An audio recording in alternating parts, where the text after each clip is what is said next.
Hello everyone, welcome back to channel. आज हम एक बहुत ही इंपॉर्टेंट और कॉम्प्लेक्स टॉपिक पे बात करेंगे, रशिया यूक्रेन कॉन्फ्लिक्ट। इस वीडियो में हम डिस्कस करेंगे कि ये कॉन्फ्लिक्ट कैसे शुरू हुआ, अभी की सिचुएशन क्या है और इसका इम्पैक्ट इंडिया पर कैसा है। तो चलिए शुरू करते हैं। सबसे पहले थोड़ा बैकग्राउंड देख लेते हैं। तो ये कॉन्फ्लिक्ट 2014 में स्टार्ट हुआ जब रशिया ने क्रीमिया को एनेक्स किया। यूक्रेन के अकॉर्डिंग ये इलीगल था और इंटरनेशनल कम्युनिटी ने इसे कंडेम किया, लेकिन ये कॉन्फ्लिक्ट तब से बढ़ता जा रहा है और 2022 में रशिया ने यूक्रेन के बॉर्डर पे लार्ज स्केल इन्वेजन शुरू किया। अभी की सिचुएशन काफ़ी सीरियस है। रशिया ने यूक्रेन के कुछ रीजन्स में मेजर मिलिट्री ऑपरेशंस चलाए हैं और यूक्रेन ने अपने आप को डिफेंड करने के लिए स्ट्रॉन्ग रेसिस्टेंस दिखाया है। रिसेंट रिपोर्ट्स की माने तो रशिया ने यूक्रेन के क्रिटिकल इंफ्रास्ट्रक्चर को टारगेट किया है, जैसे कि पावर ग्रिड्स और कम्युनिकेशन नेटवर्क्स। यूक्रेन की मेजर सिटीज़ इंक्लूडिंग काइव और खार्किव हैवी बम्बार्डमेंट और अटैक का सामना कर रही है। एक रीसेंट डेवलपमेंट जो न्यूज़ में आई थी वो थी रशिया के न्यूक्लियर थ्रेट्स। रशिया के प्रेसिडेंट व्लादिमीर पुतिन ने परमाणु बॉम्ब का जिक्र किया था, जो इंटरनेशनल कम्युनिटी के लिए अलार्म बेल्स की तरह हैं।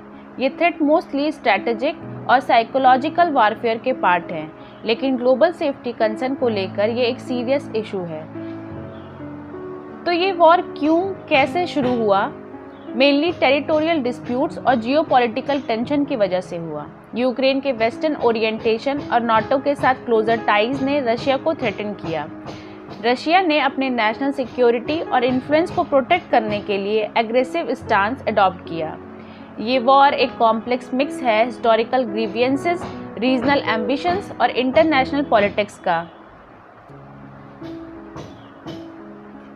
अगर दोनों देशों के कुछ मिस्टेक्स देखें तो रशिया ने मिलिट्री एग्रेशन को बढ़ावा दिया है, जो इंटरनेशनल लॉ के अगेंस्ट है। तो दूसरी तरफ यूक्रेन का वेस्टर्न अलाइनमेंट रशिया के लिए प्रोवोकेटिव रहा और शायद डिप्लोमेटिक सल्यूशन को एक्सप्लोर करने में ज़्यादा एफर्ट्स हो सकते थे। इन सब चीज़ों का कंबाइंड इम्पैक्ट ने सिचुएशन को बढ़ा दिया। अब इंडिया पे इम्पैक्ट की बात करें तो इंडिया पे इस कॉन्फ्लिक्ट के इम्पैक्ट पहला, global food prices specially wheat और ग्रेन काफ़ी इंक्रीज़ हुए हैं, क्योंकि यूक्रेन और रशिया दोनों मेजर सप्लायर हैं। इससे इंडिया के इंपोर्ट कॉस्ट पे भी इफेक्ट पड़ रहा है।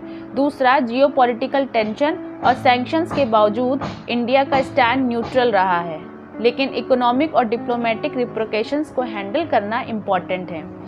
इंडिया को इंटरनेशनल ट्रेड और एनर्जी सप्लाईज को डाइवर्सिफाई करना पड़ेगा। तो ये था एक comprehensive overview Russia Ukraine conflict का। ये सिचुएशन कॉम्प्लेक्स और इवॉल्विंग है और इसका ग्लोबल इम्पैक्ट सिग्निफिकेंट है। कमेंट में आप बताएं कि आप इस कॉन्फ्लिक्ट के बारे में क्या सोचते हैं और आप और किस टॉपिक पे वीडियो देखना चाहेंगे। मिलते हैं नेक्स्ट वीडियो में, तब तक पढ़ते रहिए, ख्याल रखिए, बाय बाय।